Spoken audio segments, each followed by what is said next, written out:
It was in 1988 or 89. They came to our church in Hillsdale, Michigan and gave a program.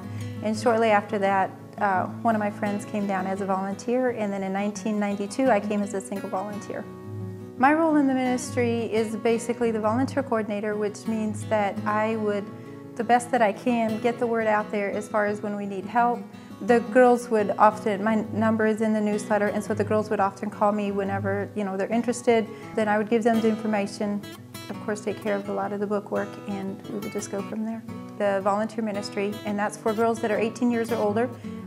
They would be able to come here and stay on the premises, and then they would be involved in the Blessing House, which is where all of our mentally and physically handicapped children are, as well as the Angel House, and that's where all of our babies are who have mamas in prison. The other thing they would do is they would also help out with the rug ministry. Some of our girls in the girls' dorm would make rugs from rags that are sent, and they would put them in rug kits so that the girls could actually assemble them. The cafe is for all of our it's a chance for a lot of our handicapped children to be able to go and help out.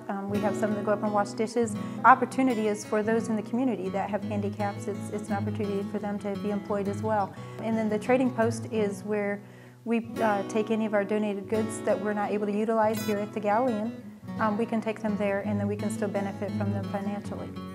The main thing that we try to get across as a whole, as far as the ministry, is the need that is out there. One of the main things that I often remember Mom Sandy saying is that we don't need to feel sorry for any of the children that are here. We need to feel sorry for those that did not make it. With that in mind, we have the opportunity in any connection that we have, whether it's at the cafe and customers coming through, whether it's the children here, whether it's at the school and the students, or whether it's at the trading post and they're again customers, employees, anyone that we come in contact with. Our vision and our goal, we want it to be that we can make an impact on those around us. There's several ways they can do that. One of the ways is they can do short-term trips. There's a lot of times that I would have youth groups come down for a weekend, maybe even a day, or they would come down for a whole week. I've had as high as 40 and 50 at a time for a whole week.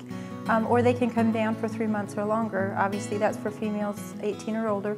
The group settings, it's basically however they would like to be involved, whether they would like to come and spend a lot of time with children, do projects, whether they would like to help out financially.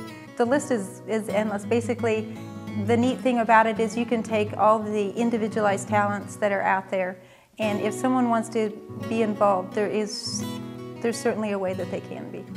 I do what I do because I feel very strongly about volunteer ministry. Number one, I did a lot of it as a young person when I was growing up. Number two, it's something that you can't ever trade. There's no way money can buy your time spent on the mission field.